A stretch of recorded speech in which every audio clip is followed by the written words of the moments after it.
Aquí comienza la revisión de la Agenda Económica PM de este miércoles 1 de febrero, que trajo una buena noticia para la economía de nuestro país. No tanto por la cifra en sí, porque la actividad en diciembre cayó 1% anual, sino que esa misma cifra se proyectaba que sería bastante peor, incluso hasta 3% de baja. Entonces, que haya sido harto menos mala de lo que se pensaba, es considerado una buena noticia porque demuestra algo que ha caracterizado la economía de nuestro país en el último tiempo, que es una resiliencia, o muchos lo han llamado un aterrizaje bastante más suave de lo que muchos se proyectaban. Veamos cómo ha sido la trayectoria de los IMASEC anuales, siempre comparados con el mismo periodo 12 meses antes. Por ejemplo, en diciembre de 2021, hace exactamente un año, había una alta expansión, 10,1%, pero a medida que fue pasando el tiempo, fueron bajando los crecimientos. El punto de quiebre fue en agosto, cuando no hubo ni crecimiento ni expansión, 0%. Y luego caídas, 0,4 en septiembre, 1,2 en octubre, 2,5 en noviembre y ahora, como les decía entonces, fue 1% de baja. Entonces, cuando se esperaba hasta 3%, fue solamente 1%, algo que fue destacado por el gobierno. Y esa no fue la única sorpresa en cuanto a actividad, porque ahora vamos a ver el otro índice que siempre le mostramos, el desestacionalizado, que mide un mes, pero con respecto al inmediatamente anterior. Y aquí también se dio una sorpresa. Aquí los índices pueden ir variando. Por ejemplo, en marzo del pasado creció 1,6% respecto a febrero. Luego vinieron varios meses con caídas respecto a los meses anteriores. Posteriormente hubo crecimientos. Estos también fueron sorpresivos en agosto, septiembre, octubre. En noviembre ya hubo una baja importante de 0,8% respecto a octubre. Creo que se esperaba para diciembre, que es el último número que vemos. Se esperaba que hubiera una caída de 0,4, 0,3, algunos decían 0,5. Pero aquí está la otra sorpresa. Hubo crecimiento en diciembre respecto a noviembre, 0,4%. Estas dos sorpresas, por supuesto, que fueron destacadas por el gobierno, ya que se suma a la otra buena noticia que se destacó, que durante 2022, por primera vez en 10 años, hubo superávit fiscal. Así lo cuenta Belén Vázquez. Cuesta disimular las sonrisas en el gobierno. Y es que las cifras económicas de los últimos días y en particular el último IMASEC han venido a confirmar los pronósticos que el ministro Mario Marcel ya había dicho. Estos escenarios catastrofistas que en algún momento se fueron construyendo durante el año no se han materializado. El dólar a Luca quedó atrás. El IMASEC de diciembre tuvo una caída de 1% comparado con el mismo mes del año anterior, pero estuvo muy por debajo de las expectativas de mercado que incluso apuntaban a un retroceso de 2,9%. Este boletín mostró la caída más moderada del último trimestre y deja el cierre del año con un PIB mejor de lo esperado. La cifra oficial será informada por el Banco Central en los próximos días, pero desde ya se prevé que sobrepase los 2,5 puntos. En el último INPOM del Banco Central, el escenario base contemplaba un crecimiento para el 2022 de 2,4%. ¿ya? Y con esta última cifra, el IMASEC 2022 estaría cerrando con un crecimiento de 2,7%. Y eso también es coherente con las sorpresas positivas que se vieron en los últimos 6 meses del 2022. Haciendo el zoom a los sectores, hubo una caída de 1,8% en la producción de bienes y de 6,4% en el comercio, aunque este último dato es el menor desde junio. En tanto, los servicios continúan atenuando la contracción económica y crecieron 2,3%, asociados a los servicios personales y empresariales. Eso sin contar el IMASEC no minero. Si uno mira el IMASEC no minero, que busca aislar el componente de la minería, que suele ser más volátil de lo habitual, la economía en su conjunto creció, en términos desestacionalizados, creció un 0,5% con respecto a noviembre. Entonces, no es solo servicio el que impulsa la economía, sino también otros sectores, también industrias, por ejemplo, entre otros. Pero aun cuando este IMASEC constituye una nueva caída interanual, en la medición trimestral hay un crecimiento de 0,6% que deja atrás 2 trimestres consecutivos de caídas y que a juicio del titular de Hacienda hacen presumir que la recesión de la economía chilena ya pasó. Y la idea de la gran recesión que venía tampoco ocurrió. Entonces creo que este es el momento de perder el miedo a la economía. Este es el momento de dejar de temer a eventos que vengan hacia adelante. La economía va a irse fortaleciendo en los próximos meses. Sin embargo, más allá del optimismo del gobierno, en el mercado aún no bajan las alertas. Este IMASEC, dicen, podría contribuir a que la tasa de política monetaria se mantenga por algo más de tiempo en 11,25% y de todas formas el 2023 seguirá teniendo caídas en el crecimiento. Quizás todavía es anticiparse demasiado a lo mejor para decir que ya pasamos lo peor. Yo creo que todavía estamos enfrentando una situación compleja en términos de actividad y reiterar el punto anterior, que es un requisito necesario para que la inflación efectivamente vaya cediendo, que la economía esté más desacelerada. Desaceleración que, como se ha reiterado, forma parte del proceso de ajuste de la economía luego de los desbalances de 2021 y que era acompañada de la consecuente baja en la inflación, cuya cifra de enero se conocerá en una semana más. Sigamos revisando lo que analizó el mercado local tras conocerse el IMASEC de diciembre y también el cierre de 2022. Partimos con Banchile Inversiones, lo vemos inmediatamente. La actividad registró su cuarta caída consecutiva, esto es anualmente, y el PIB en su conjunto habría registrado una caída en torno a 1,6% anual en el último trimestre del año, lo que sería el primer retroceso desde el tercer trimestre de 2020. Aquí Banchile, entonces, cierra 2022, según sus estimaciones, con un crecimiento de 2,7%, como lo veíamos en la nota de Belén Vázquez, más de lo que proyectaba el Banco Central, que era 2,4%, y más de lo que proyectaba el propio gobierno, que era 2,2%. Pasamos a revisar Security, que también en línea con el informe de Banchile, también proyecta cuánto habría cerrado el año. Lo vemos ahora. La actividad mostró, como yo les decía también, una mayor resiliencia el año pasado, evitando una caída mayor en la segunda mitad, que llevó al PIB a cerrar con un alza de 2,7%. Se siguen repitiendo entonces esa estimación. Incluso en Security estiman que el próximo año, sigo pensando como si estuviéramos en 2022, que 2023 caería el PIB 1%. Aquí están bajando los rangos de proyección de caída. Por ejemplo, antes podría estar en Security en 1,5, en 1,3. Ahora piensa que sería 1% la caída del PIB. Vamos ahora al banco canadiense Scotia, que también en línea con los otros, opina más o menos similar. Veamos, el PIB se habría expandido 2,7%. Y aquí, sin embargo, hablan de la sorpresa que le provoca al escenario base del Banco Central, que como les decíamos esperaba un crecimiento de 2,4%. Y por eso ellos creen que el Banco Central todavía demoraría la baja en la tasa de interés. Y ellos ven un proceso de desaceleración que se notará así con mayor claridad durante el primer semestre. Finalmente vemos lo que miraron en Santander. Es el último comentario que vamos a revisar. La economía sigue operando en torno a su tendencia y no se observa una apertura significativa de las holguras como se pensaba podría ocurrir ya a estas alturas. Es decir, que bajara tanto la actividad que eso motivara que el Banco Central empezara rápidamente a bajar la tasa de interés. Por eso ellos creen que la economía tendrá una leve contracción interanual en enero en torno a 0,3%. Como lo hemos visto, entonces, la economía habría crecido 2,7% durante 2022, por encima de prácticamente todas las estimaciones de mercado. Por eso les digo que este IMASEC de diciembre fue sorpresivamente de forma positiva, ya que la actividad fue menos mala de lo pensado. Ahora, veamos cómo cerraron los distintos sectores que informa el Banco Central. Esto es una estimación también a priori porque todavía tienen que ajustarse algunos meses. Pero todo indica que la producción de bienes habría caído 1,6% durante 2022. El comercio en su conjunto, 1,79%. ¿Y cuál fue el carro que tiró la actividad económica el año pasado? Los servicios de distinto tipo, que subieron 7,7%. Esa sería la foto entonces por sectores con que cerró 2022. Esto fue una de las partes macroeconómicas que marcó la agenda económica de este miércoles, la actividad local. ¿Cuál fue la otra? La actividad internacional, específicamente la decisión de la Reserva Federal de subir la tasa de interés. ¿Cuál es el punto? Tal como se esperaba, fue en una menor intensidad, lo va a seguir haciendo, pero son señales positivas las que da la Fed. Lo analizamos al regreso acá, en Agenda Económica.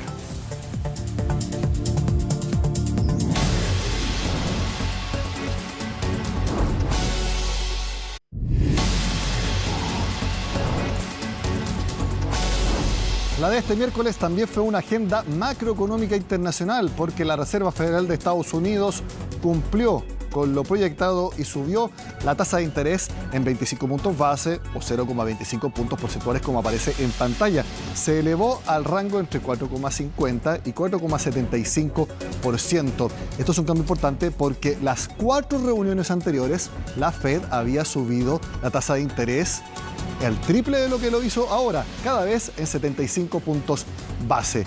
Algo también muy importante es que no solamente lo subió ahora, sino que lo seguirá haciendo, pero también en una magnitud similar. Y miren lo que dijo el presidente de la Reserva Federal respecto al fenómeno económico que ha marcado al mundo en los últimos años, que es la inflación. Escuchen bien al presidente de la Fed. Ahora podemos decir por primera vez que ha empezado el proceso desinflacionario. Lo vemos especialmente en los precios de los productos. Es un sector enorme. Pensamos que pasaría ahora y está ocurriendo. También por las razones que pensábamos, como la mejora en la cadena de suministros para suplir la demanda. Es algo muy bueno. Vamos a analizar cómo toma el mercado la decisión de la Fed y cómo esto también proyecta las inversiones personales. Lo conversamos con Arturo Frey, gerente general de la corredora Renta 4. Gracias por estar con nosotros, Arturo. Muchas gracias, Nicolás, por la invitación. Encantado de estar en el estudio acá. Prácticamente 1-1 cumplió el presidente de la Fed con respecto a lo que todo el mundo proyectaba. Sí, así fue. Y surgió algo bastante curioso porque cuando se dio la información de la tasa de interés de 25 puntos base, el mercado reaccionó relativamente negativo y cuando empezó a hablar también. Pero una vez que terminó y empezó la ronda de preguntas, es que las bolsas empezaron a subir, porque dijeron, bueno, ya no dijo nada anómalo y el titular fue el proceso desinflacionario que empezaba.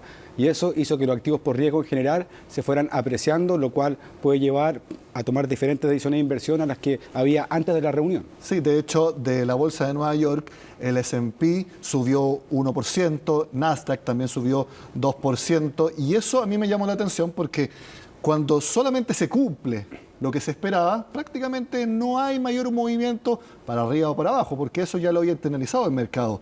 Pero aquí yo creo que el mercado esperaba tanto esta confirmación que le vino algo más de optimismo, por más que se hizo simplemente lo que se preveía que iba a hacer la Fed.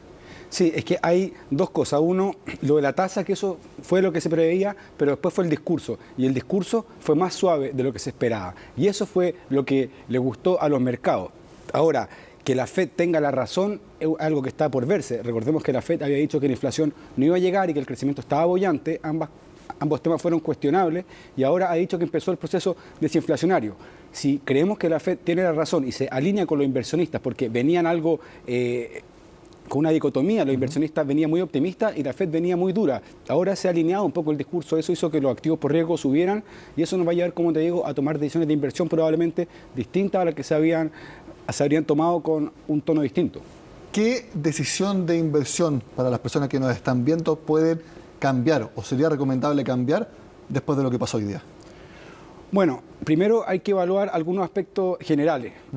La moneda, por ejemplo, se invierte en pesos, se invierte en dólares. También la renta variable o renta fija, ¿qué porcentaje vamos a asignar? Y la renta fija, ¿qué porcentaje en UF y qué porcentaje en pesos? Son las primeras preguntas que uno debe hacerse. Ahora, si es que está la expectativa de que las tasas de interés van a bajar porque el proceso desinflacionario está empezando tanto en Estados Unidos como también en Chile, que es una economía abierta, bueno, habría que pensar en ir más a bonos en pesos y también a bonos de más larga duración porque habría una menor incertidumbre. Eso es si es que le creemos a la Fed y pensamos que va a ir así. Ahora, si es que esto no es así, debemos seguir los depósitos a plazo, por ejemplo, que son una buena opción, o bonos más bien en UF, porque el proceso inflacionario en este caso seguiría. Ahora que se proyecta que el Banco Central no está tan seguro de que baje la tasa de interés en abril, luego de la entrevista que dio el fin de semana a la presidenta del Banco Central, y también tras conocerse el IMASEC, el mercado cree que podría demorarse aún más el Banco Central en bajar la tasa de interés.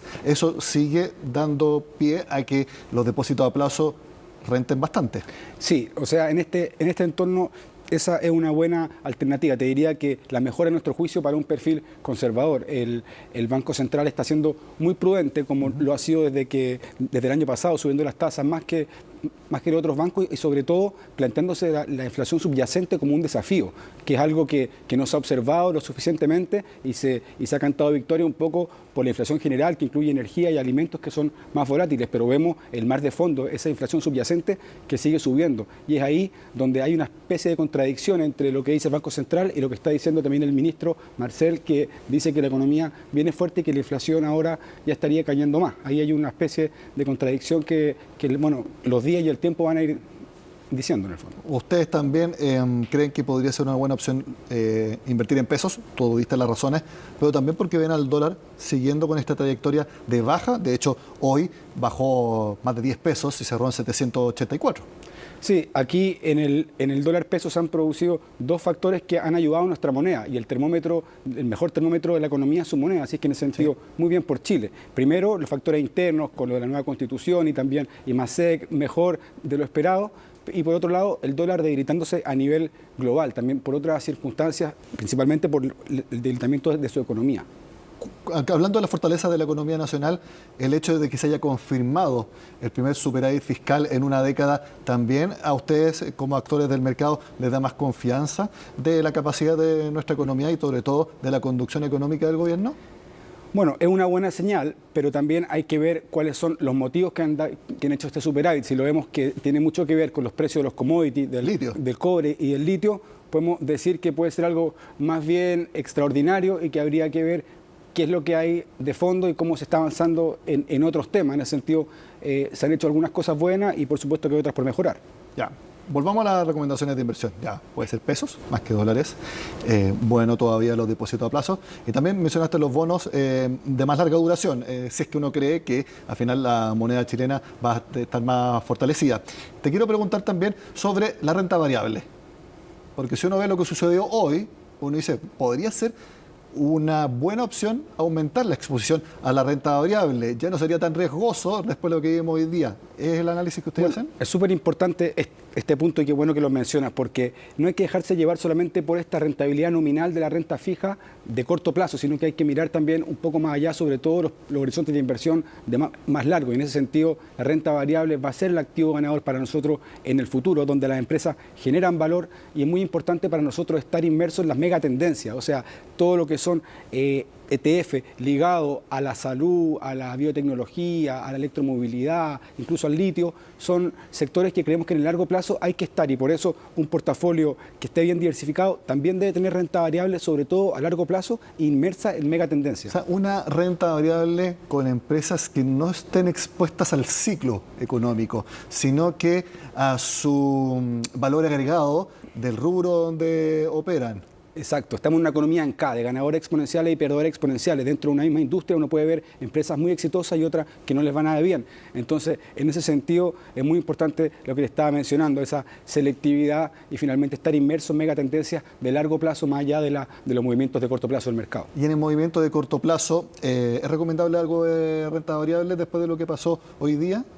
¿Combinarlo con lo que tú mencionaste de largo plazo? Estamos en un momento muy importante desde el punto de vista técnico. Estamos sobre los 4.000 puntos en el Standard & Poor's y desde ahí hacia arriba podría materializarse un nuevo tramo alcista, más bien por aspectos técnicos que fundamentales. Pero es cierto que en este momento, con un piso en 4.000, los mercados podrían subir y sabemos que todos siguen un poco a Estados Unidos. Entonces, en ese sentido, podría haber una opción de compra en el corto plazo, aunque pensamos todavía que estamos dentro de una corrección ordenada y que la renta variable todavía puede tener correcciones que son una oportunidad de compra, pero para medio y largo plazo. Arturo, nos quedan 30 segundos. De un 100% de inversión, ¿cuánto a renta variable, cuánto a renta fija y los instrumentos? Como un resumen. Bueno, para un perfil moderado, pensamos que estaría bien un 30%, 35% renta variable en este momento, 65% en renta fija. De lo que es en renta fija, dejaríamos la mitad en UF y la mitad en pesos, pensando que el peso se está apreciando y que hay menos riesgo, y en ese sentido los bonos a largo plazo y en pesos podrían tener mejor perspectiva ante una baja en inflación. Si no pensamos que la inflación va a bajar, sería más UF, más renta fija y menos renta variable. Arturo Frey, gerente general de Renta 4, gracias por estar con nosotros. Muchas gracias a ustedes por la invitación, Nicolás. Hacemos ya el corte final de la agenda económica de este miércoles. Sigan con nosotros acá en CNN Chile.